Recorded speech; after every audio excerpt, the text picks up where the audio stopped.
Alright, welcome back to Rickets Reef. Sorry for the long hiatus. I've been been super busy, but hopefully I'll be able to get up regular movies once again. I've got a whole new sump system. Yeah, this is the Rickets Reef 3.0 super sump system I've been working on. It's taken some time to get all the parts here. I'm still missing a couple of things, but I think I can show it now. First thing you're going to notice is this used to be my whole sump room area. It was totally different before. It used to have a dryer there, and that's now here. There used to be a whole bunch of other stuff just mixed around. I totally redid this area. I kind of claimed it, moved the washer and dryer. So first thing you're going to see is 2 frag tanks. That's right, I got 2 frag tanks almost ready to go. Not quite there yet with the display system, so I'm not in a rush to get those up, but they are ready to go when I am. I don't know what kind of overflow I'll do on them, but figure that out as time goes on. So let's get a closer look. On the right hand side here I've got a little workstation, a little bit of storage. I got my little laptop drawer so I can keep track of things, and eventually I'm going to get probably an Apex controller and use the laptop to control it. A few more storage. This will be like my fragging area. Still have to put a light above it. That'll be nice to have. Over here, below the frag tanks, is the new sump system. That's right. I did put in a refugium, even though I am using bio pellets. I figured I'd use half as many bio pellets as I need for my water volume and refugium for the other half. See how that works out. I want more pods. I don't have many pods, and eventually I want to get a mandarin or fish that do eat pods, so I kind of wanted to make a refugium. So this is how it kind of goes. The overflow used to come down and like over into this tank and then get sent back up through the wall. Now what it does is come straight down into this thing, which I made, called the detritus trap.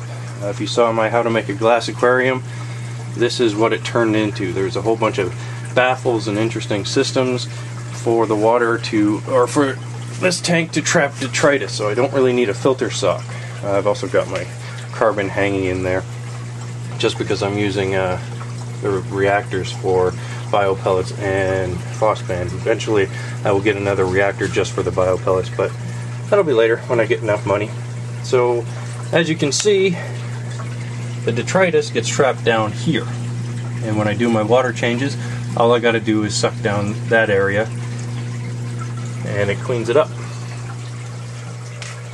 Water then travels over those baffles around here through these 2 pipes into what I like to call the skimmer and reactor tank and return tank.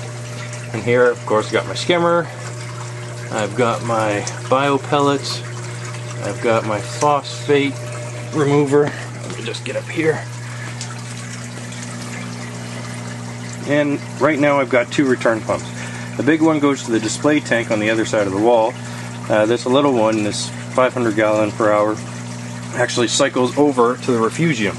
Eventually I'll get a bigger pump and it will cycle up into the frag tanks, and then the frag tanks will dump into the refugium. And then from the refugium goes through these pipes here into the detritus tank and back through the whole system once again. So it keeps it kind of nice and neat and segmented. Now you might be thinking, how the heck did you do this? How did you connect these tanks? First off, what I did is I made these glass plates. Just cut some glass, put some holes in them in the exact same spot.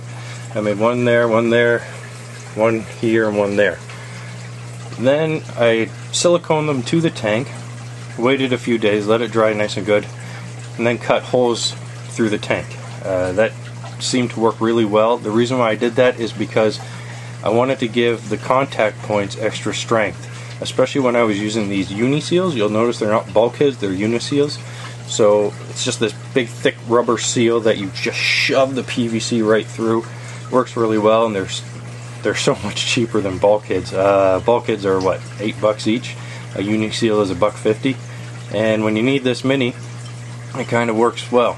And you know, I'd probably use bulkheads on the display tank still, but for this application, uni-seals were just fine.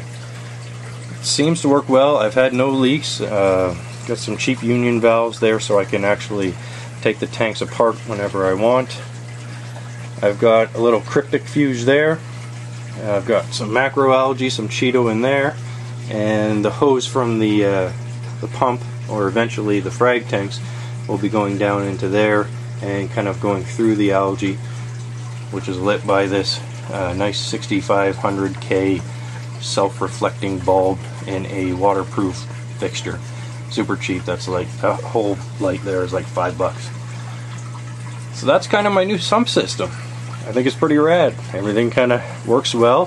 Had one small leak here, but it has since disappeared, so I'm not too worried. Usually that'll happen if it's a teeny tiny leak. Algae and stuff will grow and seal it up, which it has. So that is my new sump system. Over here I've got the it's my water change station. That's where I'll do all my mixing of water. I've got my salt, and eventually I'll get a 20 gallon and do 20 gallon water changes instead of 10s, but for now, for my bioload, 10s are fine, and for all my nutrient exporting, it's okay. Still got the same power center. That's all well and good. Eventually I'm going to change that out. I'm going to save up for an Apex system with a whole bunch of power bars and do it up right.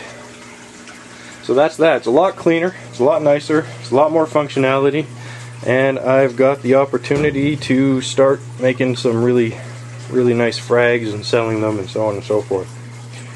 So, if you have any questions or comments, thoughts, ideas on the Rickets Reef 3.0 Uber sump system, let them fly. Alright, later.